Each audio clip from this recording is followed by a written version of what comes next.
Olá, bom dia, boa tarde, boa noite. Eu sou Alessandro Saad, superintendente executivo do ESPRO, e você está em mais um episódio do ESPROcast. No episódio de hoje eu estou conversando com Antônio Pazin, que é advogado, pós-graduado especializado em Direito Público, com MBA em Gestão de Pessoas, coordenador geral e advogado da Guarda-Mirim de Guaratinguetá.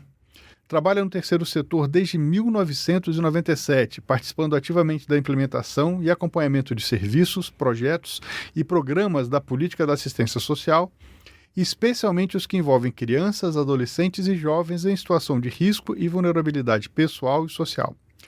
Pazin exerceu o cargo de representante da FEBRAEDA no CONANDA, exerce o cargo de representante da FEBRAEDA no CONANDA, Conselho Nacional dos Direitos da Criança e do Adolescente, e exerceu a presidência da FEBRAEDA de maio de 19 a fevereiro de 2020, sendo atualmente seu superintendente. Pazin, obrigado pra caramba por estar aqui com a gente. Olá, Saad. Olá, amigos do ESPRO. Um prazer estar aqui com vocês para a gente poder bater um papo gostoso aí. Eu acho que a primeira pergunta que eu queria fazer para você é como é que você entrou no terceiro setor? Se você já começou, se você... Porque o terceiro setor me atropelou, assim, no ano que...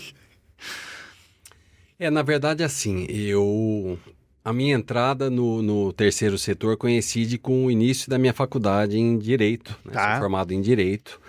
E aí tive a oportunidade, na época, de trabalhar na Secretaria da Guarda-Mirim, numa época que começava-se a discutir a aprendizagem enquanto política pública.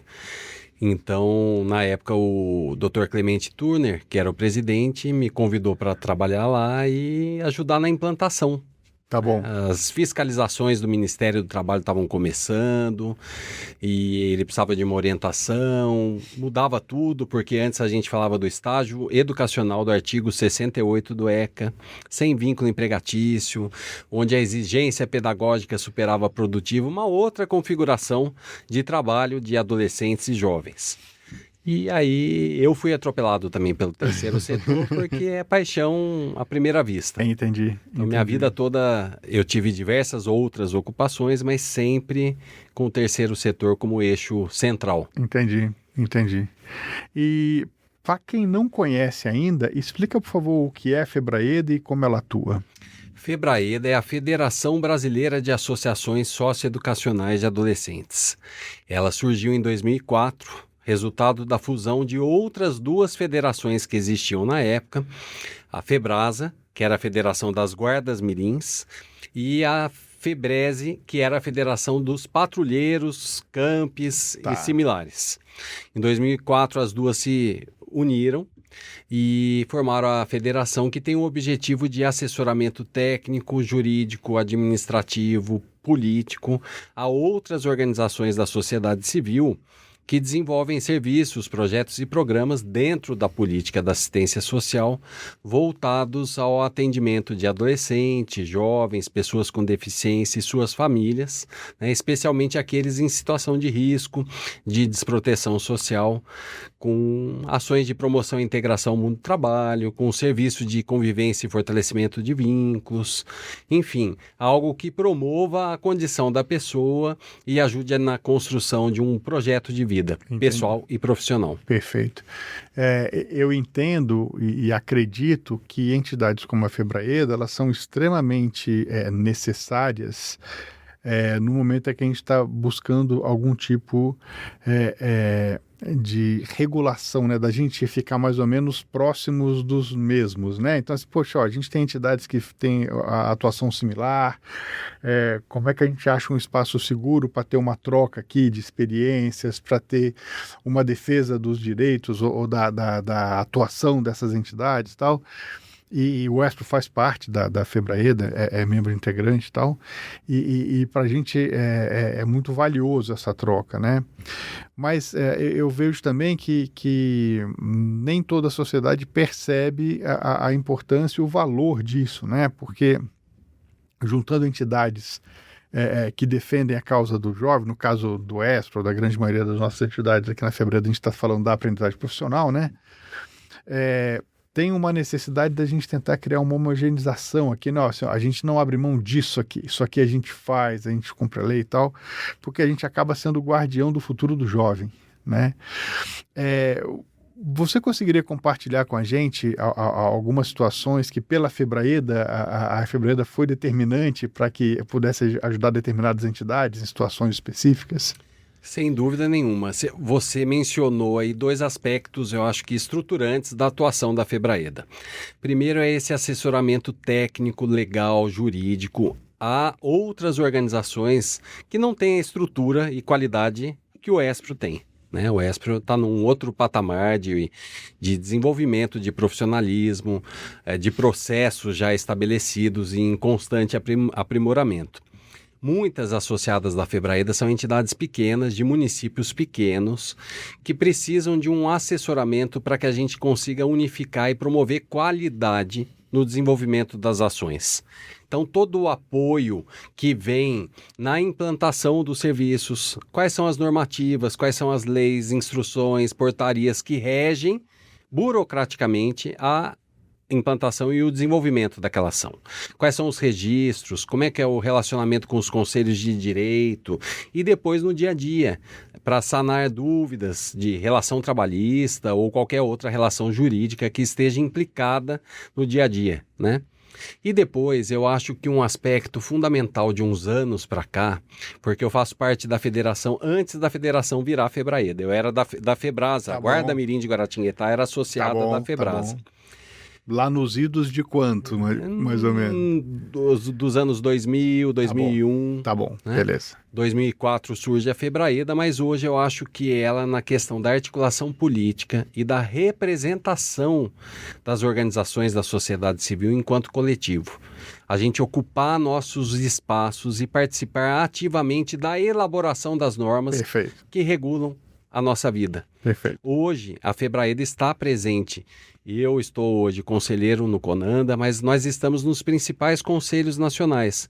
No CNAS, Conselho Nacional de Assistência Social, no CONJUVE, que é o Conselho da Juventude, no CNDH, que é o Conselho Nacional dos Direitos Humanos, e muito próximo dos ministérios que editam portarias e outras normas que regulam o nosso dia a dia. Então, a gente participa ativamente da elaboração dessas normas. A gente traz a realidade da ponta, do atendimento, do nosso dia a dia, para quem está lá, técnico, burocrata, entender de que forma aquilo gera consequências, de que forma aquilo pode ser melhor estruturado, para realmente atender os objetivos que a norma tem. Não só de regular, mas de qualificar a ação. Então, hoje, os dois papéis caminham lado a lado, o assessoramento técnico e jurídico, junto com a articulação política, que é feita ocupando esses espaços de representação. A Febraeda, quando a gente fala em Febraeda, a gente fala em 700 mil famílias atendidas. É um peso. É bastante coisa. Pode ter certeza que lá nos corredores de Brasília isso soa diferente. Por maior que seja uma entidade, você fala do coletivo. Claro. Então, capilaridade nacional, muitos municípios. Então, isso qualifica a representação. Eu ia entrar nessa questão que você já trouxe, que é importante pra caramba, que é exatamente a ocupação dos espaços pela Febraeda, né? De você estar nos conselhos, de você não só falar, mas ouvir o que está sendo falado, né? A gente atuou bastante na defesa do Estatuto do Aprendiz, da Lei da Aprendizagem e tal, e a gente viu em 2 governos como que tem pessoas sem informação que defendem posições que não têm sustentação, né? Quando a gente começa a falar, a pessoa fala, não tinha noção disso, não sabia disso, não conhecia isso, né? A gente leva dado estatístico, né, o quanto a Guarda-Mirim de Guará é eficaz, o quanto o Espro, quantas entidades da Febraeda, as pessoas não têm noção disso. Então, estar presente nesses fóruns é super importante, né, o espaço onde isso é tratado. Você acha que tem alguma questão urgente para a gente tratar? Tipo assim, tem alguma coisa que não é de conhecimento da sociedade ou das pessoas que estão naquele conselho, que a gente tem meio que a responsabilidade de dar luz a esses pontos? Sim, sem dúvida. O Estatuto do Aprendiz foi uma das pautas que dominou aí o cenário dentro da Câmara dos Deputados. Mas eu conversava há pouco com a doutora Janaína e contando para ela que existem outros 38 projetos de lei em andamento na Câmara dos Deputados e no Senado Federal que versam sobre a aprendizagem profissional. E 36,5 são muito ruins, extremamente prejudiciais a uma política pública preventiva, intersetorial, transversal, com reflexos na educação, no trabalho, na assistência social e que impactam a juventude brasileira. Fora isso, a gente tem a questão do ensino médio em tempo integral. Uma das pautas que vem exigindo nossa dedicação em Brasília, junto ao Ministério da Educação, para que eles entendam de que forma 2 direitos constitucionais, o direito à educação e o direito à profissionalização, podem se potencializar. E precisam entender que a primeira coisa para que isso aconteça é o diálogo.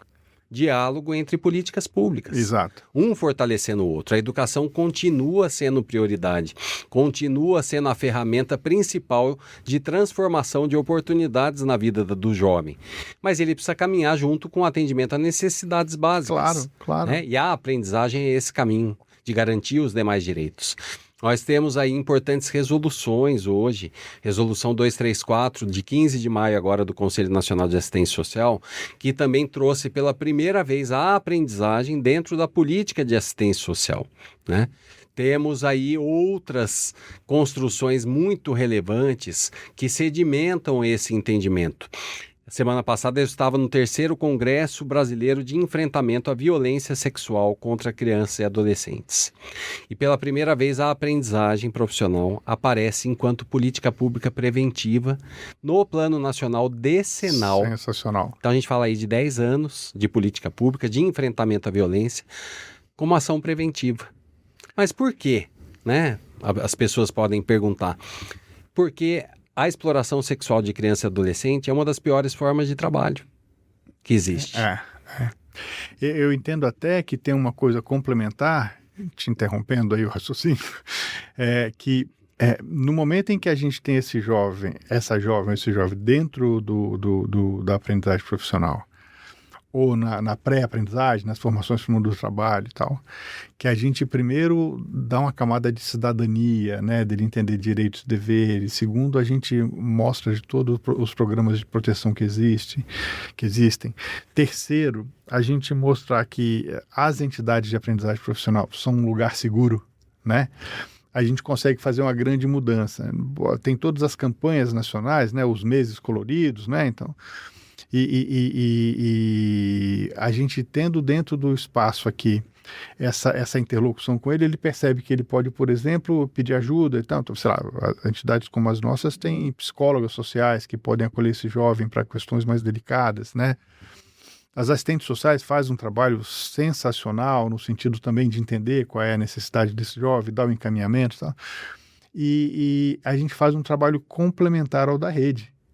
E que muitas vezes ele não sabe que tem acesso ou não sabe como chegar, mas ele está dentro de uma entidade certificadora de aprendizagem. Então, eu entendo também que dar visibilidade a essa ação das nossas entidades é uma coisa muito necessária para que a sociedade entenda e o próprio governo como está colocando aí como parte da política pública. Exato. Em resumo, a aprendizagem que acontece no ESPRO vai muito além da geração de emprego e renda. Com certeza. Existe todo um universo aí de competências e habilidades que são, sim, essenciais para o ingresso qualificado e protegido no mundo do trabalho, mas que possibilitam a permanência e o crescimento para além do emprego.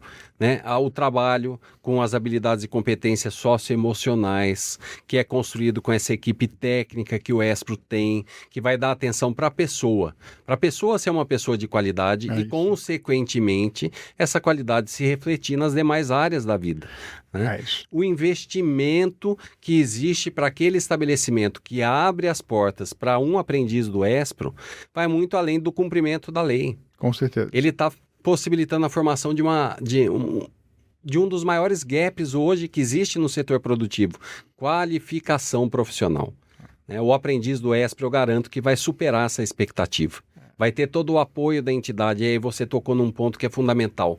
A aprendizagem que acontece na entidade sem fins lucrativos, com o olhar que o ESPRO tem, vai tenho além... certeza que a Guarda Mirim também, diversas instituições... Estou falando da casa do anfitrião aqui, né? Mas... que acontece nessas entidades que a gente trabalha, que a FEBRAEDA assessora, vai muito além do cumprimento da lei. Tem todo um suporte administrativo, o acompanhamento da aprendizagem na prática, com um profissional que vai verificar ali a avaliação de desempenho, vai possibilitar a construção conjunta do que aquele estabelecimento que abriu as portas precisa. Exato. Né? Por isso que o nosso indicador de empregabilidade é muito maior do que no mesmo recorte de idade e de recorte socioeconômico. Absurdamente maior. Muito maior. Os indicadores de mobilidade educacional, isso é impacto social que a aprendizagem gerou pelo trabalho que acontece no intermédio das entidades sem fins lucrativos.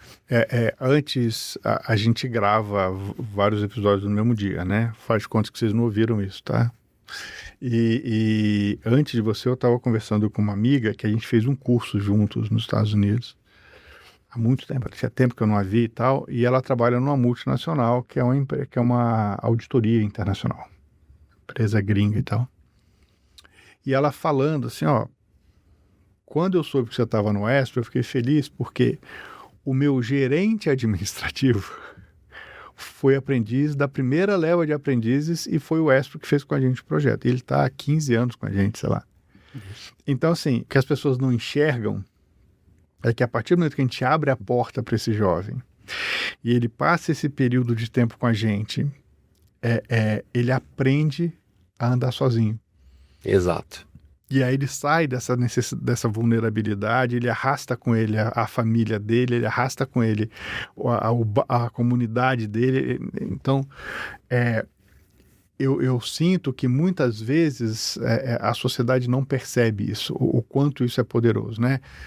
Da gente ter que discutir, por exemplo, na escola, com a secretaria ou com o Ministério da Educação, falar, ele não está em tempo integral, mas nesse contraturno ele já está empregado. E uma vez por semana ele está lá estudando, está aprendendo também. Então, antes a gente chegou até a conseguir colocar num dos itinerários formativos, agora a gente está tentando de novo, né? Mas eles perceberem que a escola em tempo integral é para que ele fique mais apto a andar sozinho. Na aprendizagem ele já está andando sozinho. Né? Então tem muitos pontos de atenção para a sociedade, para os órgãos reguladores perceberem o quão poderosa é a aprendizagem profissional do Brasil e o quão efetiva, né? A gente estava discutindo recentemente de empregabilidade e tal, assim, as entidades que têm capacidade de medir isso, porque também dá trabalho medir, né? São índices superiores a 80%. Né? Um ano depois que acaba o programa de aprendizagem, 80% desses jovens estão empregados formalmente, né? Onde a gente consegue isso? Né? Se você comparar isso aqui com recortes de outros países, a gente está à frente de muitos. A gente está à frente da Alemanha, que é referência de aprendizagem profissional, a gente está à frente dos Estados Unidos, a gente está à frente da Itália, a gente está à frente da França.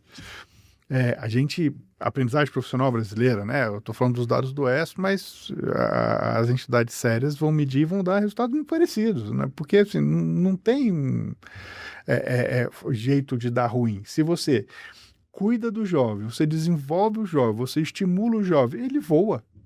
Ele voa. Né? Você falou da carga horária. Carga horária teórica mínima da aprendizagem são 400 horas. Vamos fazer um recorte aqui, uma comparação. Um curso de pós-graduação do ensino superior tem 360 horas. É isso. Tá? Então, sem dúvida nenhuma, outro conceito que a gente precisa ampliar para ter uma discussão com a atenção que esse tema merece é que ensino médio em tempo integral é diferente de educação em tempo integral. Perfeito. A educação não acontece só na sala de aula. É isso. E, infelizmente, a gente é obrigado a falar que, na maioria das escolas, falta infraestrutura física, assistiva, tecnológica, de recursos humanos suficientes para promover essa transformação e esse impacto que a aprendizagem gera, comprovadamente. E esse professor que vai trabalhar em período integral, ele ainda não foi capacitado para fazer isso, porque ele vai falar de coisas que não estão no dia a dia dele. Né? Exato. Então é olhar para o lado e perceber que a gente pode ser um parceiro fundamental nesse processo. Sim. Né? Precisa ter um diálogo. A educação precisa caminhar junto com a aprendizagem profissional, assim como já acontece na educação profissional e tecnológica, que é o antigo ensino técnico. Isso aí. O ensino técnico já enxerga e já reconhece a aprendizagem. Então o ensino médio em tempo integral regular precisa fazer o mesmo processo. É isso. E são desafios tão grandes porque a gente está no dia a dia e vê a dificuldade que esse jovem tem, né, para seguir o caminho dele. E no momento que ele tem esse estímulo, ele percebe que ele é capaz de chegar onde quer que seja. No momento em que a entidade formadora da aprendizagem ela faz a triangulação do jovem, sua família, o território, com a empresa e com a escola, né? E a gente tem aqui uma mistura muito forte, muito poderosa, né? Muito, muito. Eu queria trazer aqui um tema do quanto você tem visto de diferença. Não sei se é uma pergunta difícil para você, porque você atua em Guará, na Guarda Mirim, e você vê lá as dificuldades dos jovens e tal, e você está em Brasília, numa cadeira no Conanda, que é outro mundo que discute outras coisas e tal, e a gente se encontra em reuniões com o Ministério do Trabalho e Emprego. Como é que é habitar esses dois mundos, né? Na verdade, eu acho que eu acabo sendo privilegiado por ser oriundo de uma entidade pequena, num município pequeno, porque eu tive a oportunidade de transitar por todos os departamentos. Então, convivi muito de perto com assistente social, com psicólogo, coordenador pedagógico, com financeiro, com administrativo, com a área jurídica, com a diretoria. Estive na ponta, muitas vezes, falando com o próprio adolescente, com o jovem, com os familiares. Convivo muito de perto com os egressos da entidade. Perfeito. Então, eu tenho prefeito por 3 vezes, eu tenho atualmente vereador, desembargador no Tribunal de Justiça de São Paulo, diretores em multinacionais alemãs, japonesas. E isso tudo, essa experiência, qualifica o meu trabalho em Brasília. Claro.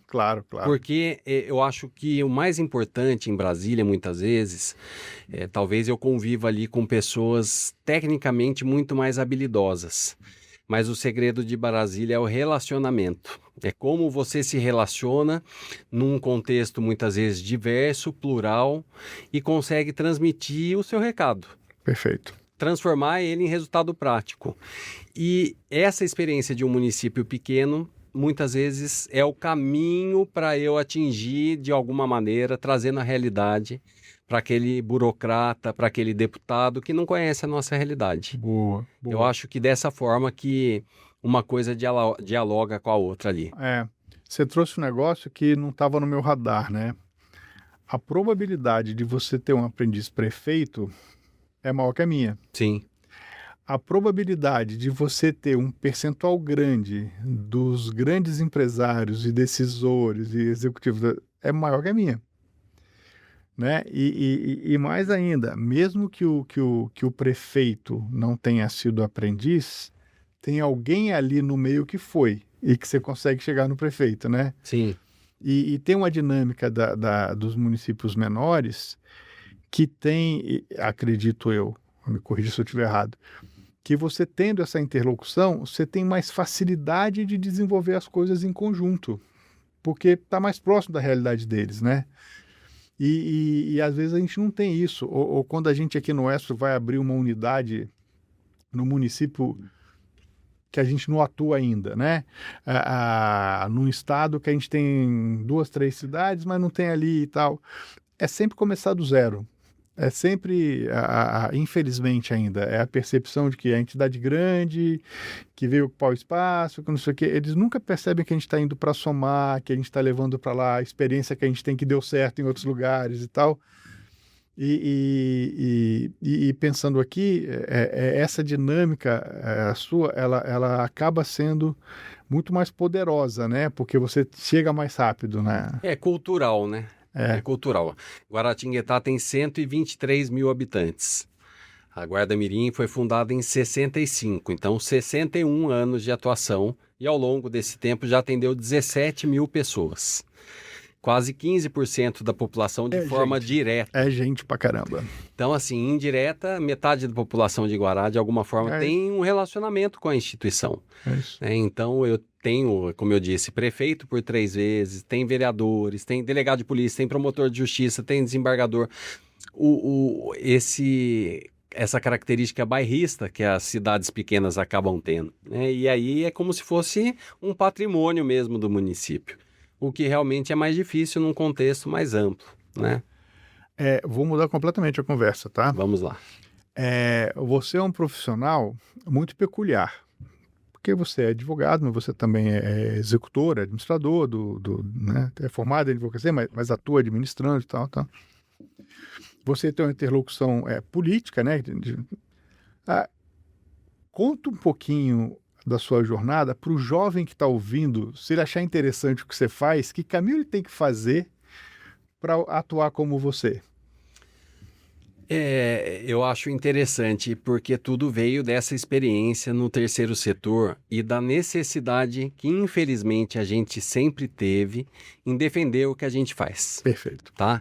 Há poucos dias atrás a gente participou de uma homenagem na Assembleia Legislativa em Goiânia e eu lá, enquanto estava pensando o que eu ia falar, escrevendo o discurso, ao mesmo tempo que era uma satisfação muito grande, eu tentava identificar o porquê daquela homenagem, né? E especificamente era pela defesa intransigente da política pública, era pela defesa da oportunidade, e isso me fez caminhar pelos caminhos que hoje eu trilho, né? É a maneira de trazer esse impacto, trazer essa realidade. Então foram coisas que foram surgindo da necessidade de entender como funciona o ecossistema que rege a nossa vida politicamente falando, né? A gente precisa ter diálogo em diferentes contextos, conversar da extrema esquerda com a extrema direita e provar para os dois que a aprendizagem gera impacto positivo para a juventude. Dependendo que a da sua juventude não é ideologia. de centro, não é de direita, não é de esquerda, né? Ela é um ser humano em construção que precisa de uma oportunidade. Então, assim, ser flexível para o jovem agora, né? Seja flexível, seja aberto à transformação, tenha um olhar de empatia com o conhecimento alheio. Cada um tem uma experiência, cada um transmite um recado, cada um, de alguma forma, constrói o todo que você vai percorrer. E a sua realidade, ela não é feita de maneira alheia às outras realidades que ali convivem, né? E isso é Brasília. Brasília, eu estava falando da capacidade técnica que muitas vezes não consegue produzir resultado, porque lá a questão é a habilidade de relacionamento. Então você não pode ser intransigente, você não pode ser fechado, você não pode deixar de enxergar a oportunidade naquilo que você está para chegar onde você quer.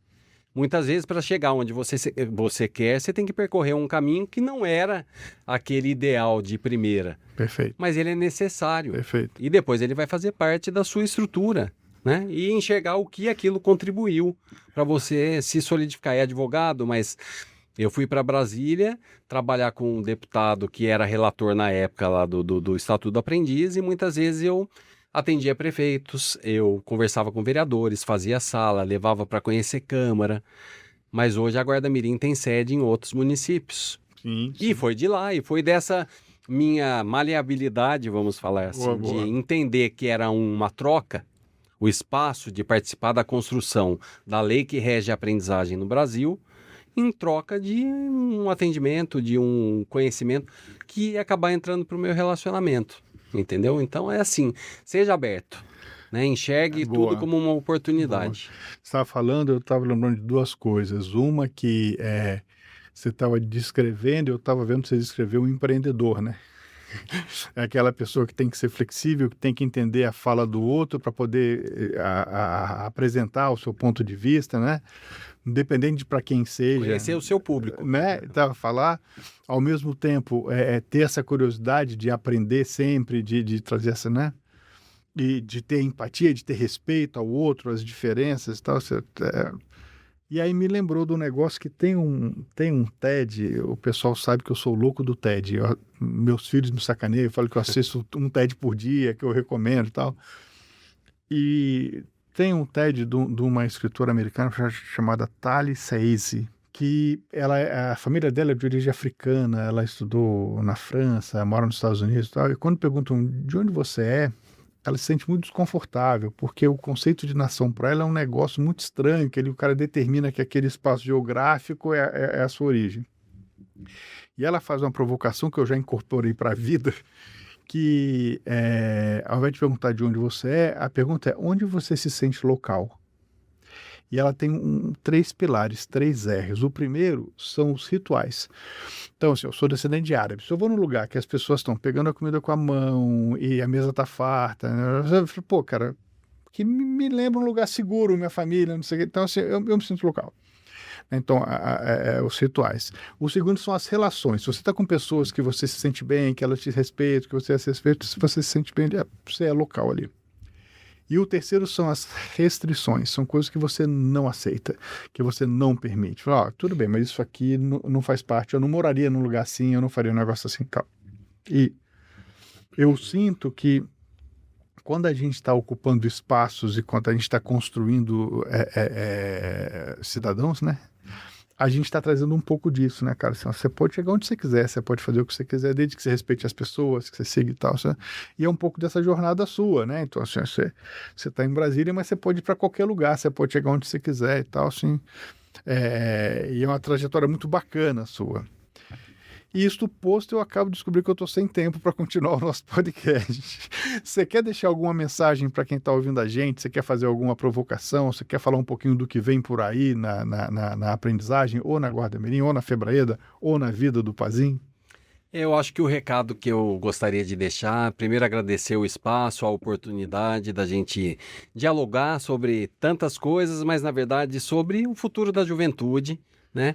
É entender o que a gente faz. Eu queria que todo mundo soubesse e faça um convite em nome do ESPRO, mas em nome de todas as organizações, para que venham nos conhecer. As portas estão sempre abertas, nosso objetivo é comum e o que a gente faz aqui dentro impacta a vida de cada um dos cidadãos que estão lá fora, né? E descobrir o quanto é importante investir no futuro da juventude para a gente transformar o presente, tá? Então eu acho que é essa a mensagem que eu gostaria de deixar aqui. Dessas, por enquanto, 700 mil famílias. Exato. Que a gente quer que sejam pelo menos 1 milhão. Tem espaço para muito mais. Muito bom. Pazinho, muito obrigado, cara. Parabéns pela sua trajetória, obrigado pelo seu tempo, pela sua disponibilidade. Prazer. E a gente está encerrando mais um ESPROcast. Se você gostou do que você ouviu aqui, vai lá no seu agregador de podcast preferido e busca por outros episódios. Você quer saber o que a gente está fazendo? Procura nas redes sociais ESPRO Oficial. E se você quiser conhecer mais sobre a gente, vá lá em espro.org.br. Onde você for, vai ter informação relevante. A gente fica por aqui e se vê no próximo episódio. Um abraço.